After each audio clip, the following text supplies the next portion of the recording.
দুই কানের মধ্যে থাবর দিছে এই মশিউর, যে এএসপি মশিউর, উনি আমার বাম হাতে ওই যে কারেন্টের ব্যাট শট আছে না, ওগুলা দিয়ে অনেকগুলো শট দিছে। এমনকি আমার উল্টাভাবে জুলাইও পায়ের তালুতে মারছে, যে আমরা যা বলি তা স্বীকার করো। 2019 সাল 14 ফেব্রুয়ারি আমাদের টঙ্গী ইজতেমা থেকে বাসায় ফেরার পথে যখন আমি সদরঘাটে পৌঁছি, তখন কিছু লোক সিভিল ড্রেস, ওনারা আমাকে বলল, পথ আটকায় বলতেছে, ভাই আপনার সাথে কথা আছে। তো বললাম আপনারা কারা, কি কথা? তো বললো যে আমাদের সাথে একটু যাইতে হবে আমাদের অফিসে। বললাম লঞ্চ তো ছেড়ে দিতেছে, লঞ্চে উঠেন কথা বলি। বলতেছে না, আমাদের সাথে যাইতে হবে, আপনি এখন না, পরবর্তীতে বাড়িতে যাইতে পারবেন। এটা বললো ওরা এক প্রকার জোর জবরদস্তি করে আমাকে উপরে নিয়ে গেছে। আমার সাথে আমার তাবলিগের বেডিং ছিল, এমনকি টুকটাক দোকানের কিছু মালামালও ছিল। তো ওরা ওদের কাছে মালামালগুলো নিয়ে গেছে, আমার কাছ থেকে মোবাইলও নিয়ে গেছে, নিয়ে সিম কার্ড সাথে সাথে আমার সামনে সিম কার্ডগুলো খুলে লাইছে। যখন সদরঘাটের টার্মিনাল থেকে উপরে নিয়ে আসছে, দেখলাম যে র্যাবের কয়েকটা গাড়ি, র্যাব 11 ইয়া লেখা, প্লাস পোশাক পরিহিত অনেকেই ছিল, ওইদিকে 3-4টা গাড়ির মতোই ছিল। পরবর্তীতে ওরা আমাকে গাড়িতে উঠায় হাত করা পরাইছে। আমার মাথার পাগড়ি খুইলা, আমার মাথায় পাগড়ি ছিল, ওই ছবিগুলো আছে আমার কাছে এখনও। তো ওই পাগড়ি খুইলা আমার চোখ চোখ বাঁধছে। বাইদা একজন বলতেছে চলো এই সাভারের দিকে চলো। তো সাভারের দিকে চলো, কিন্তু বাইরে থেকে যে আওয়াজ, আমি কিছুক্ষণ পরে যে আওয়াজ শুনলাম, যে এরা ওই চিটাগাং রোডের আওয়াজ দিতেছে, হয়তো গাড়িওয়ালারা ডাকতেছে। তো বুঝছি যে না, এরা সাভারের দিকে নিচ্ছে না, এরা উল্টা দিকে আমার নিতেছে। তো অনেকক্ষণ দীর্ঘক্ষণ ঘাড়ায়া অনেক সময়, ওই আমি বলতে পারবো না যে কয়টা বাজে আনুমানিক, বলতে পারবো না। অর্থাৎ ঈশারও অনেক পরে আমাকে, আসরের পরে নিল, ঈশার পরে যাই ওনাদের অফিসে গেলাম। তখন অনেক জিজ্ঞাসাবাদ করছে, বিশেষ করে আমার নাম ঠিকানা, আমার সাথে কী কী ছিল, ওগুলো সব ওনারা একটা নোট করছে। ওই নোটটা পরবর্তীতে আবার আমাদেরকে দিছে, কী কী ছিল আমার কাছে, আমার আত্মীয় স্বজনদেরকে যে মালামালগুলো বুঝিয়ে দিছে, ওইটাও আমার ফাইলের মধ্যে আছে। পরবর্তীতে ওনারা এই 45 দিন আমাকে, ওনাদের অনেকগুলো সেল আছে, বিশেষ করে র্যাব 11-এর মধ্যে আমি 3 ধরনের রুমের মধ্যে ছিলাম। একটা রুম ছিল আমার অনুমান হিসাবে 2.5 ফিট বাই 6 ফিট, এটার মধ্যে প্রায় 2 ফিটের মধ্যে কমে, অল্প একটু জায়গার মধ্যে এইদিকে থাকা, খাওয়া, ঘুম, নামাজ পড়া। কোরআন চাইলে কোরআন দিত না, বলতো যে মুখস্থ যদি থাকে ওইভাবেই পড়ে। পরবর্তীতে বড় ছেলে গেছে, আর কোরআন শরীফ দিছে। তো আমার ওইদিকে হালত এমন অবস্থা হয়েছে, আমি যখন নামাজে রুকুতে যাইতাম, আমার পিছনের সাইড এক দেয়ালে আটকাইতাম, মাথাটা আরেক দেয়ালে আটকাইতাম।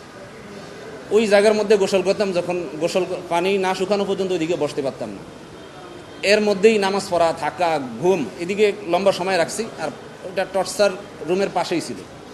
যাদেরকে টর্চার করা হইতো, ওরা যখন বিকট আওয়াজে চিৎকার দিত, আমার মানসিকভাবে খুবই কষ্ট লাগতো। এমনি ওরা আমাকেও টর্চার করছে। বিশেষ করে এই যে র্যাবের এসপি মশিউর নামের একজন ছিল, উনি আমাকে কারেন্টে শর্ট দিছে, দাড়ির মধ্যে হাত ধরে এইভাবে দাড়ি ধরে গেতেছে, তোর দাড়িগুলা কাইটালামো, এই তুই কোন দলের সদস্য? তো বলতেছি যে আমার তো দেখলি না, আমি ইজতেমা দিকে আসতেছি, দাওয়াত তাবলীগের মানে। কয় না, তুই এটা করস না, তুই অন্য কিছু করস। তো বললাম যে ঠিক আছে, আমি যদি অন্য কোনো কিছু করি আপনারা বইলা দেন। লম্বা সময় তো আটকে রাখছে, যে বইলা দেন কি করি, তাইলে আমি ওইটাই বলবো। কইতেছে না, তোরই কই তুই, এই আর কি। তো যাই হোক, এরকম লম্বা সময় 45 দিন পরে ওনারা আমাকে রাত্রে প্রায় আনুমানিক আর কি 11:30 বা 12টার মধ্যে আবার গাড়ির মধ্যে ঢুকাইছে, অর্থাৎ উঠাইয়া এর আগে দিয়া করছে কি, এই 45 দিনের মাথায় ওনারা আমার যেই পাঞ্জাবিটা গায়ে ছিল, ওই পাঞ্জাবিটা আবার ফেরত দিয়ে দিছে। 3 দিনের সময় ওরা পাঞ্জাবিটা নিয়ে নিছে, পাঞ্জাবি পাজামা যা যা আমার কাছে ছিল ওগুলো নিয়ে গেছে। 45 দিনের মাথায় ওগুলো আবার আমাকে ফেরত দিছে। আচ্ছা, 45 দিনের মাথায় আমার ওগুলো ফেরত দিছে, ওগুলো আমি আবার গায়ে দিছি।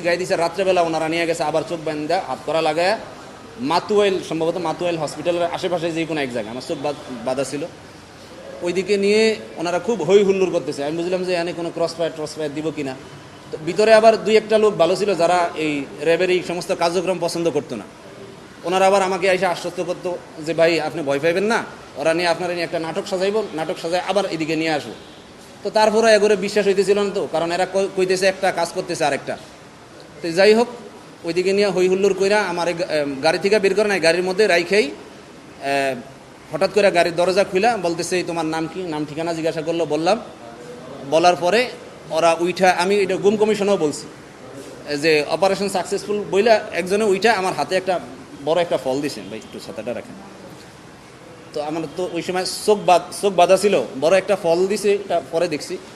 তো গোল ছিল, আমি এটা হালকা একটু ধরে গেছি, আল্লাহ জানে এটা আবার বন্টম কোনো কিছু দিছি কিনা আল্লাহ জানে। তো যখন চোখ খুললো দেখলাম যে না, বড় একটা মালটা দিছে আর কি। তো পরে আবার ইয়াতে নিয়ে গেছে, 11তে নিয়ে গেছে, ওদিক থেকে পরের দিন সকালবেলা ছবি টবি তুইলা ইয়াতে নিয়ে গেছে। ওইদিকে নেওয়ার আগে ওরা আবার হাতে ধরে মাপ চাইছে যে ভাই, আমাদের উপরের কর্তৃপক্ষের নির্দেশ, এই জন্য আপনাদের সাথে এমন করা, তো মনে কষ্ট নিয়েন না, বদদোয়া দিয়েন না। এটা বইলা আমার নিয়ে গেছে আর কি জজ কোর্টে বা কোর্টে আর কি নিয়ে গেছে। ওদিক থেকে ওনারা আবার যখন আমি ম্যাজিস্ট্রেটে বললাম মহিলারে যে ম্যাডাম এরকম ঘটনা, ওরা তো আমার সাথে এই আচরণ করছে। নেওয়ার সময় আবার একজনে শিখিয়ে দিয়েছে যে তোমার ওইদিকে গেলে নাম তো ঠিক আছে, বয়সটা ওরা ব্যতিক্রম করছে। আমার ওই সময় বয়স ছিল 33, ওরা দিয়েছে 36। তো আমরা যখন জিজ্ঞাসা করলো তোমার বয়স কত, বললাম 33, বলতেছে যে এনে তো 36 লেখা, তুমি যা 36ই বলবা। আর তোমার ধরছে কোন জায়গা থেকে, তো বললাম যে আমার সদরঘাট থেকে আনছে। বলতেছে না, সদরঘাট থেকে না, বলবা যে মাতুয়াইল থেকে। বললাম তো আমার মাতুয়াইল থেকে তো আনে নাই, আনছে তো সদরঘাট থেকে। যেদিক থেকে আনুক, যেটা বলছি ওইটাই কইবা। পরবর্তীতে আবার বলল যে এই আর কি ধরছে কবে, তো বললাম তো প্রায় 45 দিন হইল। বললে না 45 দিন না, বলবা গত রাত্রে।